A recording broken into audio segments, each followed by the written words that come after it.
Godly Play a été créé par le pasteur et pédagogue américain Jerome Berryman.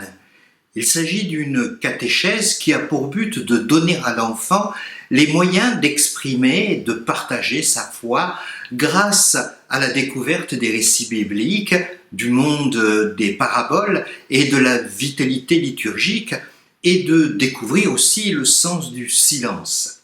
Créativité, imaginaire, plaisir du conte, c'est une approche nouvelle de la catéchèse qui se pratique sur tous les continents de notre vaste monde. Godly Play peut se traduire par jouer avec Dieu, jouer en Dieu. Godly Play est aussi adapté aux adolescents et aux adultes.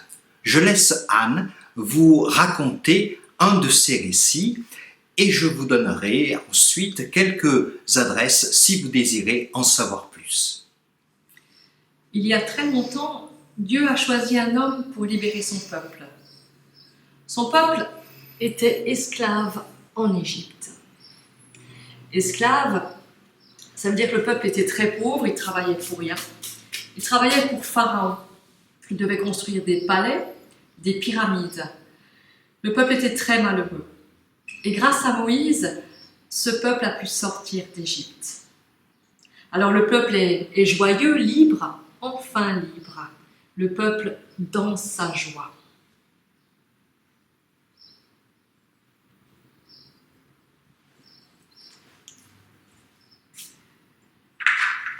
Voilà, en sortant d'Égypte, le peuple est dans le désert et il est maintenant libre.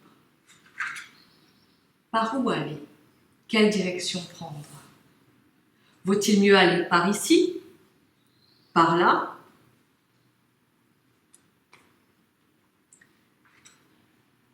Ils avancent dans le désert. La journée, ils suivent la fumée. La nuit, ils suivent le feu. Et ils marchent dans le désert.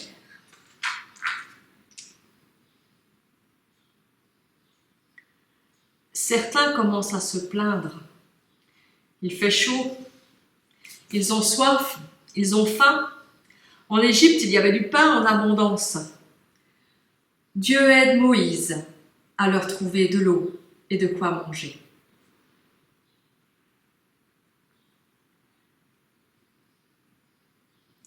Ils marchent dans le désert.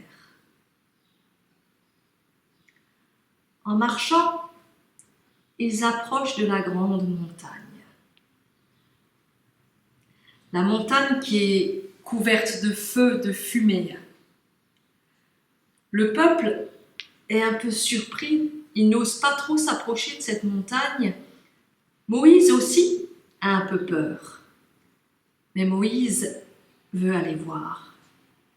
Alors pas à pas, tout tranquillement, Moïse grimpe sur la grande montagne. Il disparaît dans la fumée, dans le feu. Quand il est arrivé en haut, Dieu s'est tellement approché de lui et Moïse s'est tellement approché de Dieu que Moïse sait ce que Dieu attend de lui. Il doit graver les 10 meilleures façons de vivre dans la pierre et les descendre au peuple. Car Dieu aime tellement son peuple qu'il lui donne les 10 meilleures façons de vivre. Ces 10 meilleures façons de vivre qu'on appelle aussi les 10 commandements. Alors Moïse fait ce que Dieu attend. Il grave ces 10 meilleures façons de vivre dans la pierre et il descend les donner au peuple. Dieu les donne à Moïse, Moïse les donne au peuple et au fil des siècles, au fil des peuples, ces paroles sont pour nous aujourd'hui. Écoutez, regardez.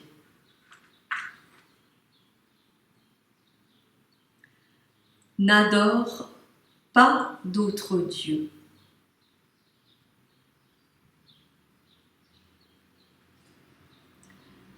Voilà la première parole.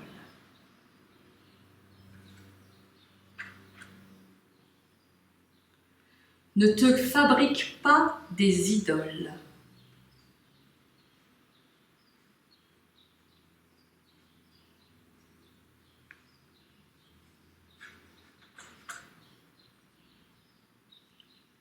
Ne te sers pas du nom de Dieu en vain.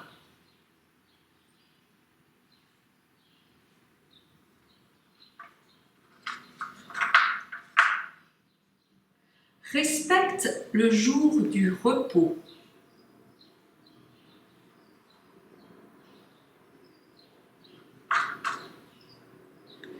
Respecte ton père et ta mère.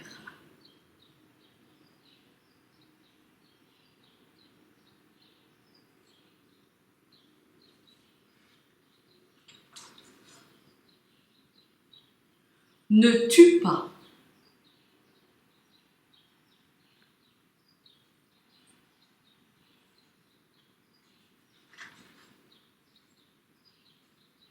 Ne sois pas infidèle dans le mariage.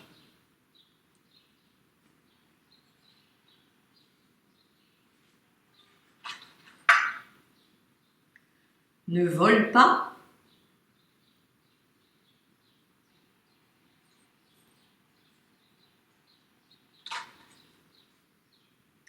Ne mens pas.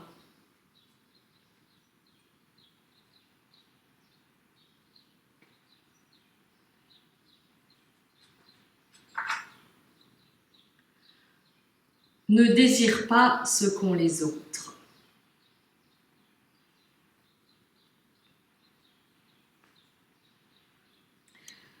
Voilà, je sais, Dieu n'a pas dit que ce sont les 10 façons de vivre les plus faciles. Ce sont les 10 façons de vivre les meilleures, les 10 meilleures façons de vivre, les 10 commandements. Parfois, c'est pas possible de les suivre. Parfois, c'est trop difficile. Mais je crois qu'il faut essayer quand même, parce que ces paroles sont les 10 meilleures façons de vivre, des balises sur nos chemins, comme des pierres qui nous indiquent la bonne direction, comme des bornes au bord du chemin. Jésus a résumé ces paroles en disant «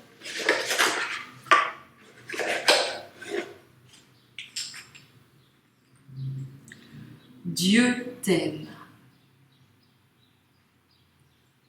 Dieu t'aime.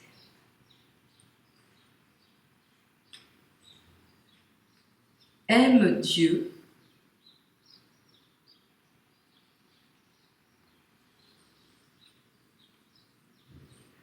et ton prochain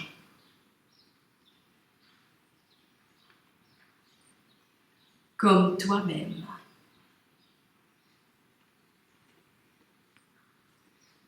Voilà, et on met encore un grand cœur là.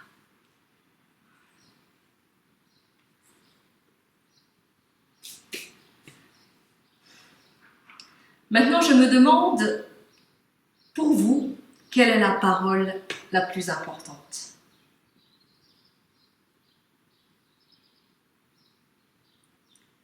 Et puis, je me demande s'il y en a une spécialement pour vous, les enfants.